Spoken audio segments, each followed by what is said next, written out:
was over my son's grandmother's house. His biological grandmother, his father's mother, actually. And we was, just having a random conversation. And as always, we started talking about life shit. Oh, this sun is like really beaming on me. Ugh. Anyway, we was talking about like when you got your period, like who told you? I remember the exact day that I got my period. I got my first period November the 8th, 1996. It was the day after my 12th birthday.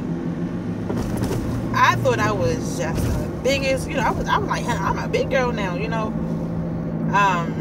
I knew how to put a pad on. Don't ask me how. I don't remember how I knew how to put a pad on. I think I seen my mom or my sister with a pad in their underwear, so I just knew that's where the pad was to go. So I didn't tell my mother, and I didn't tell any of my sisters that I, had my period, because that was my business. But I have a sister who passed away, and she was over my aunt and my uncle's house. And when she came home, I was still on my period. And when I had went to the bathroom, I had flushed the toilet, but all the tissue didn't go down. So I recall it like yesterday, and I was so mad, and I ain't know no better. My sister was like, I'm going to tell mommy. So she runs upstairs. We was in the bathroom on the second floor of the house, and she ran upstairs to the third floor and was like, Ma, Cinda got her period. She was like, well, she know where the pads at. Yeah, I know where the pads are, Ma, but I don't know what to do with it. She never had a discussion with me. So once I got my period, the next step was me being able to go to the store and buy us pads, right? So then I remember sex. Nobody ever really talked to me about sex. Nobody. Like it was just like, I went out and I did it. And I'm thinking in my head, if somebody would have told me about sex and oh, it's gonna be painful and this, I think I probably would have waited a little bit longer. When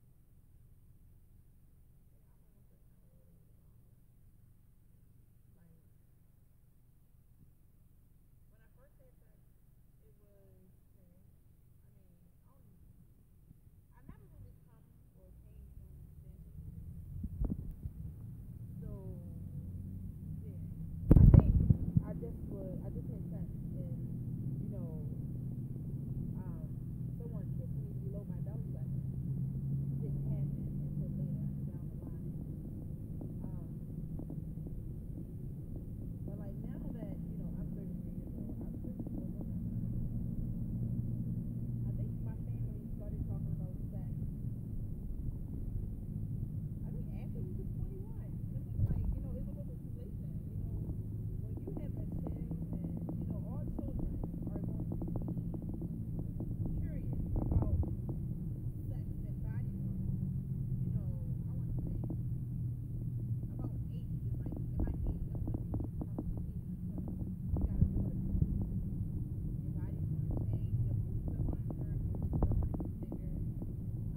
So, with my ex-boyfriend, with my son's grandmother, I'm talking about my ex-boyfriend, with my son. Her mother, what her mother did? I can't remember. She was like,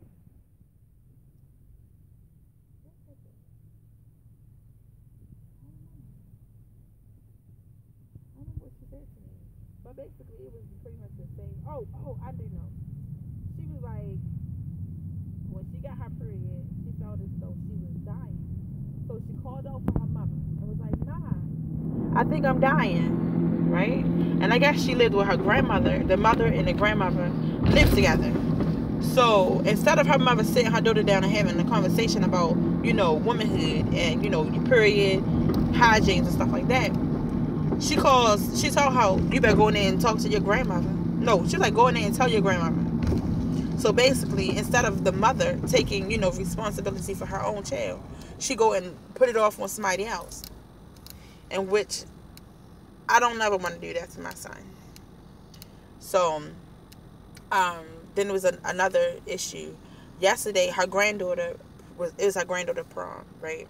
And her granddaughter is dating a white guy. So, the granddaughter stepfather was like, I don't want this. The little girl was 18 years old, right? He was like, I don't want this nigga in my house. First and foremost, he's not a nigga. This nigga ain't speak to me. This nigga ain't introduce himself to him. And he's the only white person that's in this house. So you already knew it was him. He's the only person that got a tuxedo on. So, another hint. So, then it was a Mercedes or some type of car that was supposed to be taken to the prom or whatever. So, he had told the little girl mom, which is his wife, oh, I don't want that motherfucking driving my car. So she was like, okay, the daughter gonna drive it. Which the daughter is his stepdaughter because it's not her biological father. So anyway, he was like, he didn't want her to be dating. One, she 18. Two, she got her own car and she paid bills, right? So what's your issue? So he in the house. I think she said it was about like 20 or 30 people in the house. That was family for the little girl. But the prom was his prom, as well as the daughter, the stepdaughter. Instead of this man being a man and introducing himself to this young boy, because black, white, no matter what color you are, you're not a nigga. That's just a fucking degrading word that people use for each other. Anyway, he didn't do that. He just go off and like spat like a little ass kid. So I don't know where I was going over with that.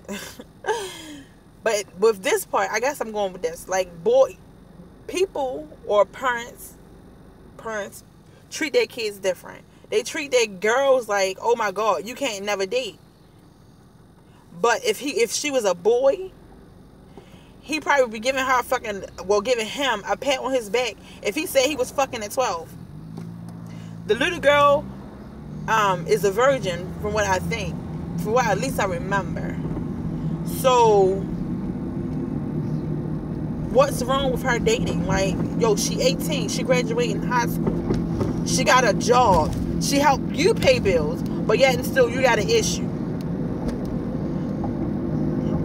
But you got a son. And I can guarantee once he get like 14 or 15, he gonna be out here talking about something. Yeah, because I got a girlfriend. But I bet you he won't be treating him the same way that he's treating the little girl. So I think the mom and him got into it. In my head, I'm looking like, yo, Kason is my son. Do Kason has a father? Yes, he does have a father. But no matter who the fuck I date, don't ever embarrass my son. Don't ever embarrass him. And especially don't embarrass him on one of the most important days of his life, because at the end of the day, he can't get that back. I'm looking like, yo, he done fucked her prom up for life, and she can't never get that back. So even if he say, I'm sorry, I was just being a father. No, you was being over fucking burned, over protected for no reason. Like, She ain't no little girl no more. Like, who does that? I don't know. Maybe it's just me, and you know, I guess it's because, you know, I'm one of 11 children. My mother had 10 girls, 4 boys, in which I know the boys was treated, you know, different from the girls, and I know the girls was treated different from the boys. Like the boys used to get hit on by my father.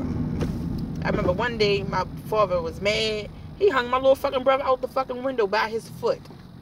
The 3rd floor window. Yeah. My mom, I want to say, I'm the 4th girl. So the 5th girl, I want to say she softened up after she had my 5th sister. And she is the 8th child. 8th, 9th, 10th, 11th. Yeah, she the 8th child. Like, the oldest kids, we just get ass whoopings for anything. I remember I got an ass whooping because of the fact that I didn't tell on my sisters or them. They was throwing rocks at at the neighbors.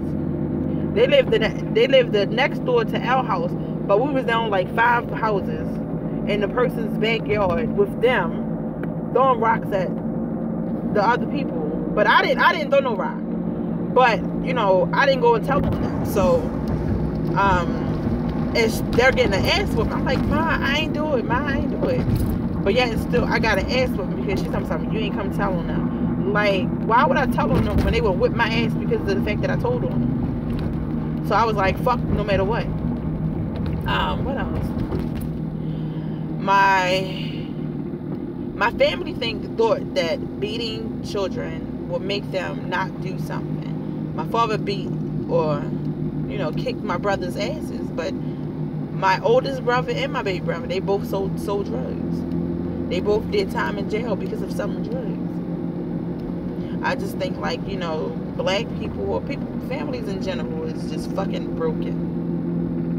Like, dead serious. I can't see.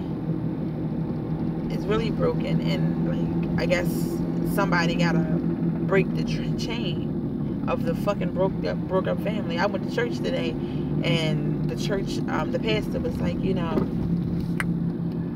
we can't live in a child's mind. And I was like, huh? Why is you preaching about kids? He was like, you know, a child got to learn how to walk. But first, they got to learn how to crawl. A child got to learn how to potty, how to go to the bathroom. But first, they got to be in diapers. And then it was like, children or a baby, don't know how to communicate. But once a child communicates and they are grown, they know how to ask questions. I ain't write it down. Maybe I need to do a whole nother thing about that one. So, like, I'm going to try to work on my issues. I have a lot of issues. I'm a little crazy in the head, I guess. But I'm going to use this YouTube channel to basically try to help with that. Whatever I do, I will do reviews on it. Or most likely, sometimes I might even post what I'm doing.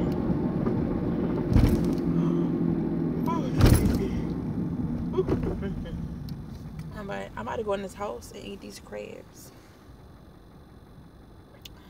And I'm going to pray tonight, because tomorrow I'll find out if I was approved for this apartment.